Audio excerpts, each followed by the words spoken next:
Hey everyone, welcome to my channel. I'm just going to be starting this channel right off the bat with my 5 favorite classic novels. Just a couple of rules for this. None of these are by the same author, none of these are plays, none of these are necessarily novellas.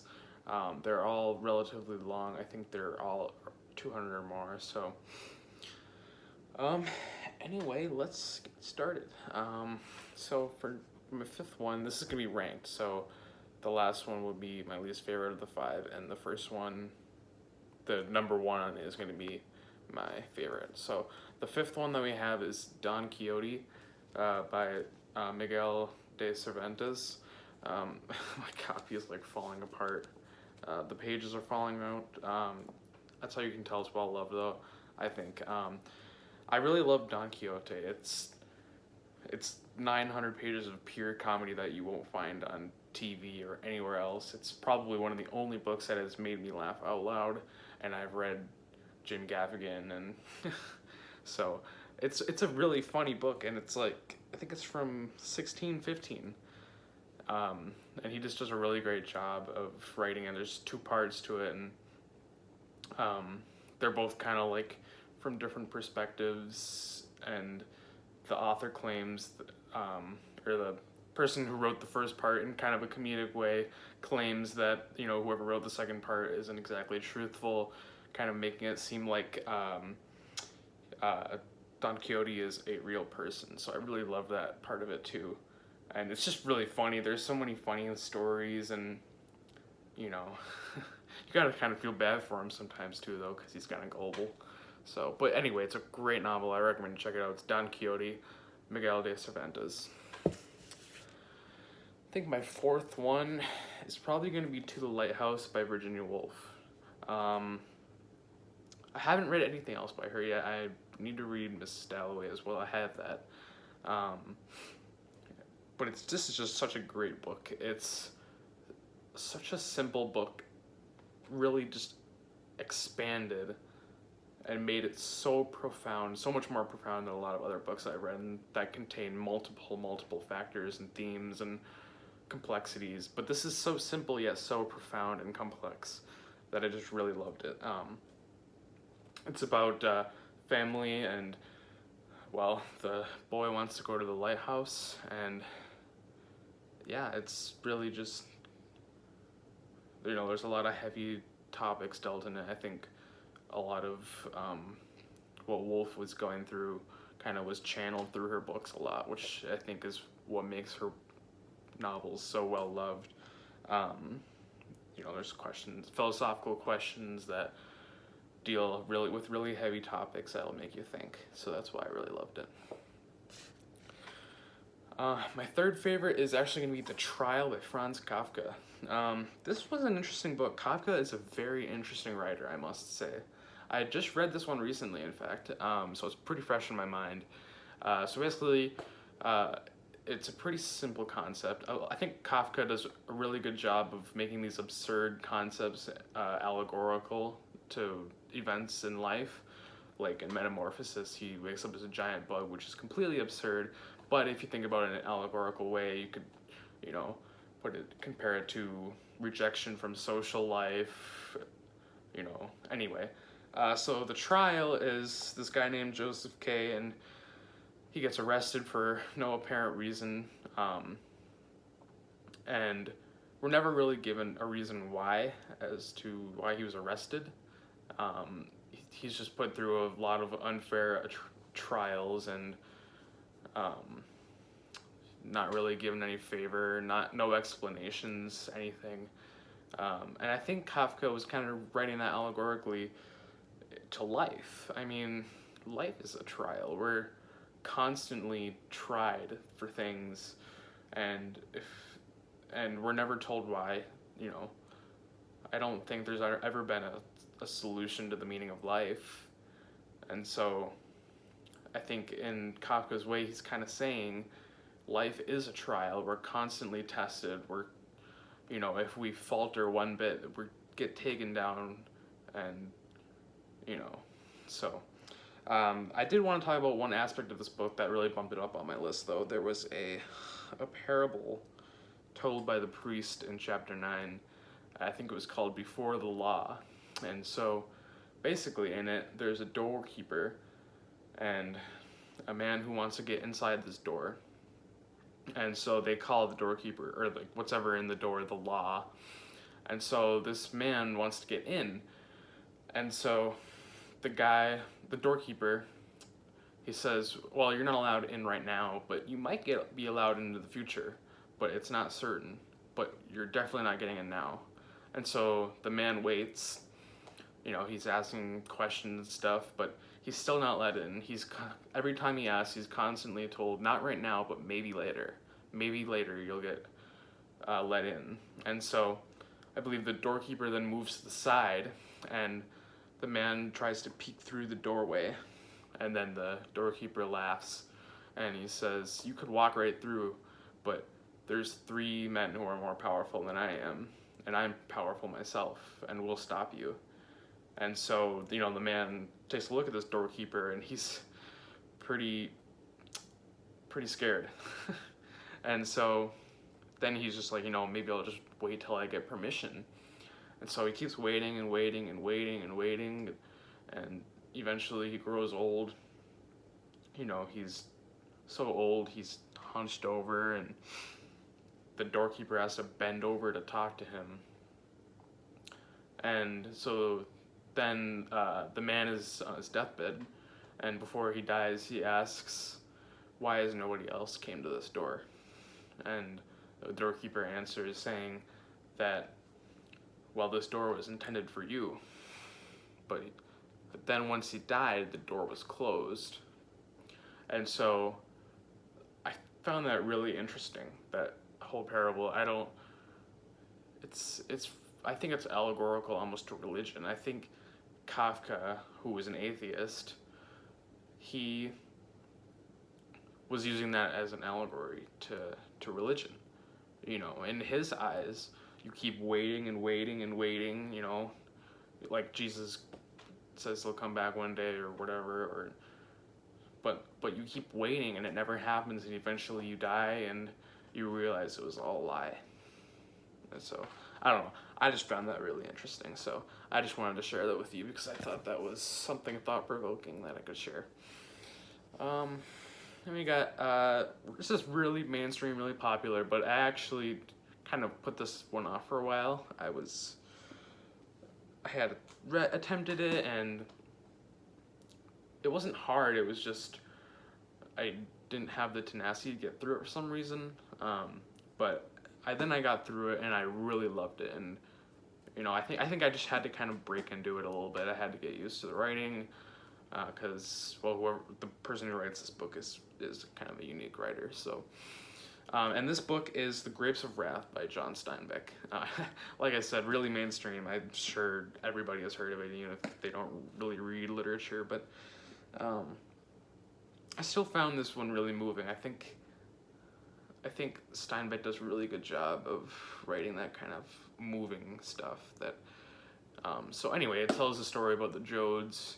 Tom Joad just got out of prison, and he goes back to see his family, who they're caught in the middle of a Dust Bowl during the Great Depression. I can't remember where they're from, but they're promised riches in California, and so they're promised that they could work for a lot of money, and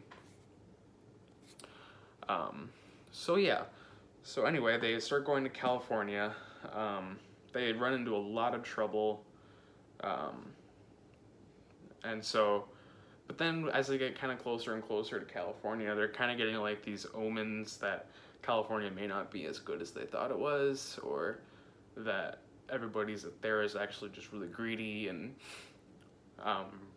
very money driven, and they don't want to believe that because they've come all this way to come to California. They've all come together, and then I won't spoil the end, but it's really just a great example of how people can unite for a common cause. And in psychology, there's something called superordinate goals, where it's where, you know, even people who are rivals against each other or clashing against each other, or who don't have common interests or common goals, they can kind of unite against these superordinate goals, and it actually creates this kind of bonding between them that is really hard to break after that. So I think that is really a powerful message that John Steinbeck had in his novel, between the families and maybe the more proletarian classes that were kind of exploited by the bourgeois. So, and this is my all-time favorite novel. There's not really much else to say. So, this is The Brothers Karamazov, or Karamazov, whatever you want to say, by Fyodor Dostoevsky. This novel is just amazing. It's one of the biggest novels I've ever read, except for like War and Peace. But I finished it in less than a month.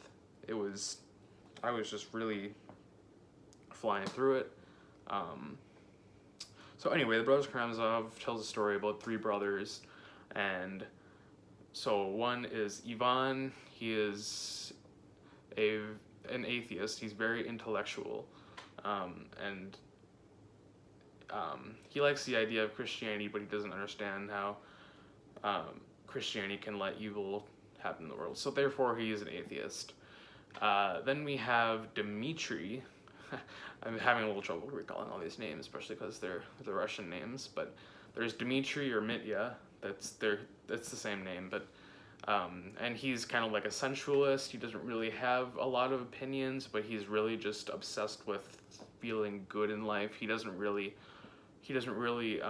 apply himself for any long-term happiness. He just kind of grabs whatever happiness is in front of him, even if it's just pure pleasure. So anyway, that's Mitya. And then there is Alyosha, who is a devout Catholic, I think, or he's Orthodox, I can't remember, but he's a monk, and he's been raised in the church his whole life. And so, and then he's been mentored by this guy named Elder Zosima, who, you know, has brought him up his whole life. And so it's kind of just shows, so there's, in the middle of the book, in every description you'll see of this novel, you'll see this, so it's not really a spoiler, but there's also the father. I think his name is Fyodor Karamazov. I could be wrong. I haven't read the book for a while, but and so he's the father of the three boys, and so he gets murdered, and the alleged murder is, well, it's a parricide. They think it's a parricide because they think that Dmitri killed him, because they had a awful feud between each other over a woman, and they just basically hated each other. And so everybody thought it was Dmitri because he was, you know, on the scene when it happened. And so before the murder takes place, it kind of shows like these developing ideas. And Dostoevsky, despite him being religious, is very good at writing ideas that are suitable for both beliefs. So like Ivan, even though he's an atheist, he still has very, very posable ideas that are very, very interesting, even though, and they're very well written, I guess, what I'm trying to say. He doesn't just blow it off because he disagrees with them or something. And then there's Mitya, Dmitri, who's kind of just doing whatever he wants. He's kind of like in trouble with some girls, and he needs money, and so he's just kind of suffering some of the consequences of a very sensualist lifestyle. And then we have Ivan, who's very materialistic. He's atheist. He's very intellectual, and so, you know, they're all pretty strong in there. And then there's Alyosha, who is in the church. He lives in the church with Elder Zosima, and he's taught the ways of Christianity, and so these ideas are kind of developing. And, you know, there's things like The Grand Inquisitor, which is a poem by Ivan. Just very good parables, stuff like that. That just really makes you think, kind of like The Trial, but better. And I think Kafka and Dostoevsky were very close, kind of in their existentialist beliefs, even though Dostoevsky was a Christian. I don't like to really think of Dostoevsky so much as a Christian, because I don't think that's what his works are driven by necessarily.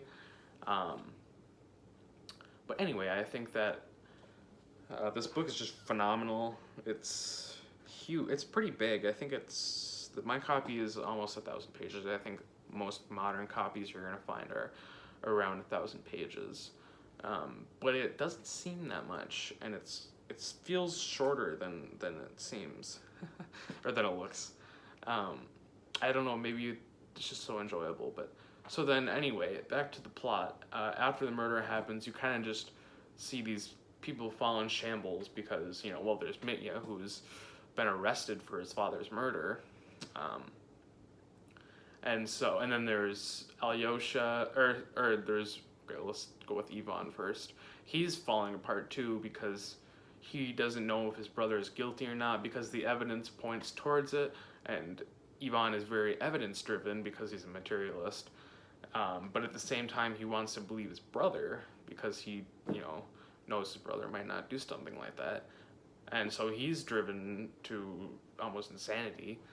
And then we have Alyosha, who's just trying to mend his brother's relationship and trying to mend his brothers in general. And he's kind of the only one that stays strong. He's the only one who, well, either isn't arrested or doesn't go insane. And I think Dostoevsky's point was that because Alyosha had faith in his brother, instead of looking at all the evidence or all the reasoning for it, he just kind of took that step of faith, which is kind of what Dostoevsky was all about. He kind of believed in Christianity in a Kierkegaardian sense, in that Christian existentialism, where you kind of the first step to believing is doubting and then taking that leap of faith. And so I think he was very much inspired by that kind of stuff. But despite of what you believe, this book offers phenomenal ideas. I've seen debates from both sides on this book, and so I think it can be palatable to both sides. And Dostoevsky offers a lot of ideas. So anyway, that is my list. I hope you enjoyed. I hope you read these books if you haven't. They're very phenomenal. And yeah, I hope you consider subscribing to this channel and looking at my website, which I will put in my description. I think all of these books are on the list on my website. I have a recommended. I don't think I had Don Quixote on there, or To the Lighthouse, but you can check those out too. So anyway, I hope you enjoyed, and let me know what you guys want for content next. If you want to maybe like look at my bookshelf more in depth, or talk about maybe analyzing my favorite piece of literature closer, maybe my favorite nonfiction piece, you guys let me know.